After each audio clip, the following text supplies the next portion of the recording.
अवध में बाजे बज रहे हैं। प्रभु श्री राघवेंद्र सरकार के पास वशिष्ठ जी महाराज आए ये बताने के लिए कि राघव कल आपका राज्याभिषेक होने वाला है। जब वशिष्ठ जी राघवेंद्र सरकार के पास आए, कहते हैं गोस्वामी जी राम जी ने प्रसन्नता पूर्वक गुरुदेव का स्वागत किया।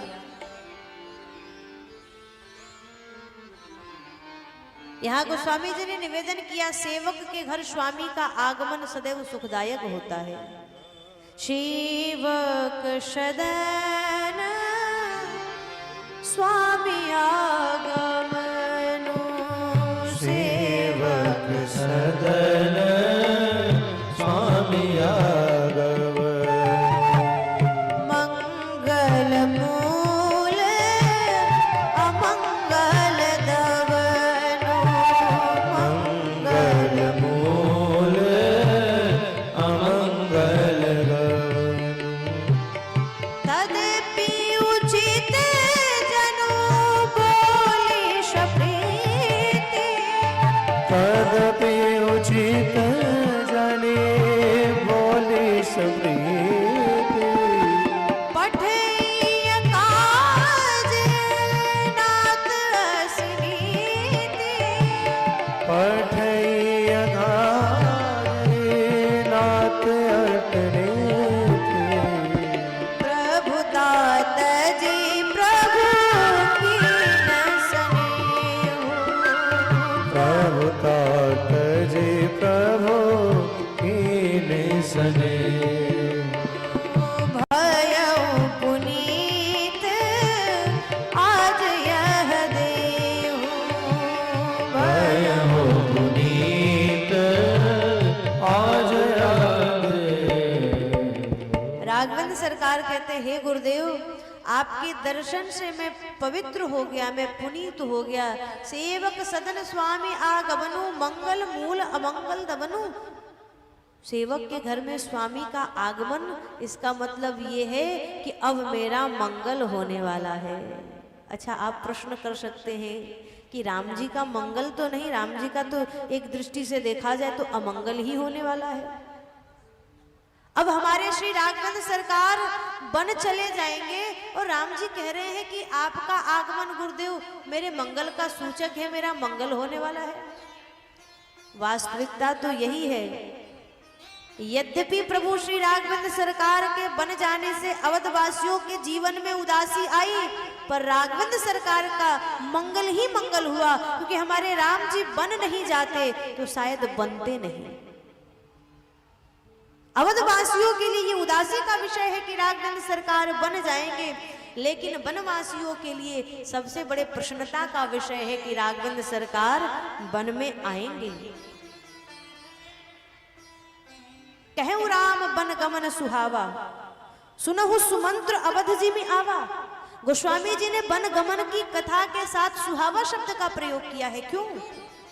बोले अवधवासियों के लिए वन गमन दुखदाई हो सकता है, लेकिन वनवासियों के लिए वन का प्रसंग दुखदाई नहीं बल्कि आनंद का विषय है, क्योंकि आनंद के सिंधु श्री रघुनाथ जी उन कोल भीलों के साथ अब 14 वर्ष में रहने के लिए तैयार हैं जिनको कोई स्वीकार नहीं करता। भगवान उनको गले लगाएंगे जिनको दुनिया में कोई गले नहीं लगाता। ये आनंद का विषय है कि नहीं? ये राघवेंद्र सरकार के लिए मंगल का विषय है कि नहीं? इसीलिए गोस्वामी जी ने कहा, कहूँ राम बन गमन सुहावा, सुनहु सुमंत्र अवध जी में आवा। राघवेंद्र सरकार ने कहा, गुरुदेव आपके आगमन से अब मुझे लगता है कि मेरा मंगल ही मंगल होगा, क्योंकि राम जी जब वन में जाएंगे ना तो अनेक ऋषि मुनियों का दर्शन श्री राम जी को होगा, और संतों का दर्शन जीवन में मंगल का द्योतक है, मंगल का सूचक है। प्रभुता तजी प्रभु कीन स्नेहु, भयो पुनीत आज यह देहु। हे प्रभु, आपने प्रभुता छोड़ करके मेरे ऊपर अपना स्नेह बरसाया, आपकी बड़ी कृपा है मेरे ऊपर। वशिष्ठ जी ने कहा, राघव कल आपका राज्याभिषेक होने वाला है, राम करहु सब संजम आजू, जो विधि कुशल निवाहे काजू। आज रात्रि में आपको भूमि पे शयन करना है, फलाहार ग्रहण करना है, आदि आदि एक राज्याभिषेक के पहले की जो क्रिया होती है, जो नियम होता है, जो व्रत, जो अनुष्ठान होता है, उसका आपको पालन करना पड़ेगा। वशिष्ठ जी महाराज तो समझा करके चले गए, लेकिन राघवेंद्र सरकार हमारे उदास हो गए। राम जी ने जब सुना कि कल मेरा राज्याभिषेक होगा तो हमारे राम जी प्रसन्न नहीं हुए, बल्कि उदास हो गए। ये सोच करके विमल वंश यह अनुचित एकु बंधु बिहाई बढ़े अभिषेकु, इस विमल वंश में एक अनुचित कार्य होने जा रहा है। कौन सा अनुचित कार्य? बोले छोटे भाई को छोड़कर बड़े भाई का राज्याभिषेक, ये मुझे उचित नहीं लग रहा है। जन्मे एक संग सब भाई, भोजन सैन केरी लरिकाई, करण वेद उपबीत बियाहा, संग संग सब भय उछाहा। हम चारों भाइयों ने एक साथ जन्म लिया, एक साथ पले बड़े, एक साथ भोजन किया, एक साथ खेले, एक साथ खाए, एक साथ विद्या ग्रहण किया, यहाँ तक कि विवाह भी एक ही साथ हुआ। और आज जब राज्य देने की बारी आई तो पिताजी ने मेरे 3 भाइयों को किनारे कर दिया और मुझे राजा बनाने के लिए तैयार हो गए। ये उचित नहीं है। जरा विचार की स्थापना कब होती है? राम राज्य की स्थापना राष्ट्र में कब होती है? बोले जब बड़ा भाई ये सुनता है कि मुझे राज्य मिलने वाला है तो वो प्रसन्न नहीं होता, बल्कि उसके चेहरे पे चिंता की लकीरें दिखने लगती है। राघवेंद्र सरकार सोच रहे हैं कि मेरे जगह काश मेरे भरत को राजा बना दिया जाता ना तो मुझे अधिक प्रसन्नता होती। कल को लोग मुझे राजा राम कह के बुलाएंगे, मुझे उतनी प्रसन्नता नहीं होगी जितनी प्रसन्नता लोग मुझे राजा भरत के भाई राम कह के बुलाएंगे तब होगी।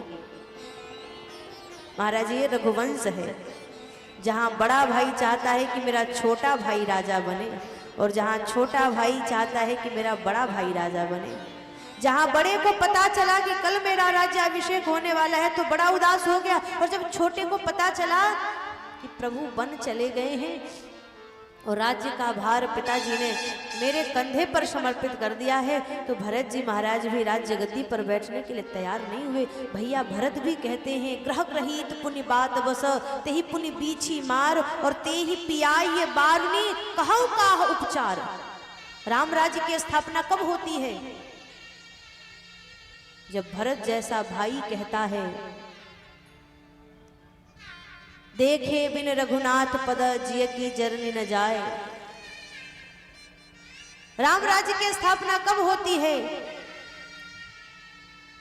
जब भरत जैसा भाई कहता है कि गुरुदेव यदि आपने मुझे अयोध्या के राज्य सिंहासन पर बिठा दिया ना, मोहि राज हठ देहु जबहि रसा रसातल जाहि तबहि, यदि आपने मुझे अयोध्या के राज्य सिंहासन पर बिठा दिया तो मैं सत्य कहता हूं कि ये पृथ्वी रसातल को चली जाएगी।